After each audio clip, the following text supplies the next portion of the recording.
Hi, my name is Jennifer Dixon with Thrive Yoga and Wellness and Thrive Online. In today's yoga fundamentals practice, I'm going to talk about a balancing posture called Dekasana or Airplane Pose. This is a beginner to intermediate posture. You're going to see this in a lot of flow classes. And anytime you're talking about balancing on one foot, it is a challenge.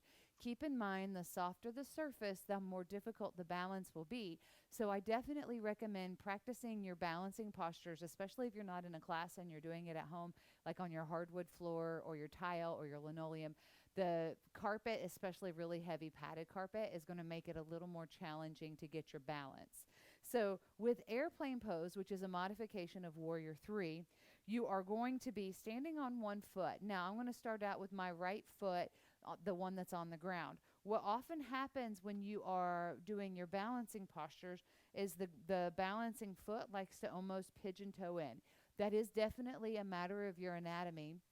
But this is where your yoga practice can come in to where you can start to retrain your body. So for me, when I first started, I was almost always pigeon-toed. Now, nearly 10 years later, I can get my foot and my knee to get and stay straight. With Airplane Pose, you want to have your hips reaching forward, and then when you come into the pose, what happens is your torso becomes parallel to the mat, and your balance, the leg that's in the air, will become parallel to the mat. Your hands go out to the side, palms facing down. It's almost like you're trying to fly through the air. So we're going to ground down a whole bunch through that right foot. Go ahead and pick that left foot up, and then let's check in with the belly. You want to make sure your low abdominals are nice and engaged. If you can't pick the left foot all the way up, you can leave that left foot on the mat ever so slightly. Then we're going to hinge forward at the hips. Eventually, your torso will be in line with the mat below you, but at first you might be up a little bit higher. It depends on how much openness that you have in the hamstring, as well as strength and flexibility, like I said, in the glutes. You got to have a lot of strength in your glutes. So hands on your hips to kind of get started, bellies in, tilt that tailbone down, and then we're going to lean forward. If you want, you can keep that left foot, maybe the left toes on the mat, or you can journey with me a little further and let that left leg come up towards the sky. But what likes to happen is that left hip likes to go up really high in the air because we feel like that's going to get the leg up even higher. So drop the leg down so far that you can keep your hips in line.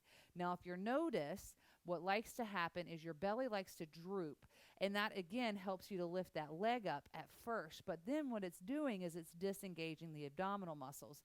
That's not good. When you disengage the abdominal muscles and you drop into that low back, that can hurt your low back over time. So let's try it again with keeping our hips square, tailbones down, belly in. And you can have your hands stay here at the hips, or you can have your hands reaching down, palms facing down. So right foot's grounding into the mat a whole bunch.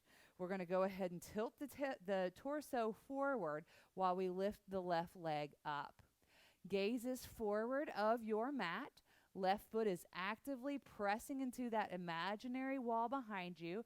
Maybe you check in with those hips to make sure that they're in line and make sure the belly's nice and strong. Hands are helping you to fly through the air like an airplane. Let's go ahead and do that on the other side. I'll do it facing you this time. So I'm going to ground down through my left foot. My right foot might come up to my tippy toes. I'm going to make sure that the belly is nice and engaged. Reaching my chest forward with the belly strong. Slight bend in that left knee just to protect the hamstring. Lifting that right leg up off of the mat. Check in with those hips. Try to keep the hips square. Make sure that right foot is nice and engaged. And keep breathing. Palms can be facing towards the mat, or you can hold your hands at your hips. That sort of helps to keep all of the energy in line with your body, which might help to improve your balance.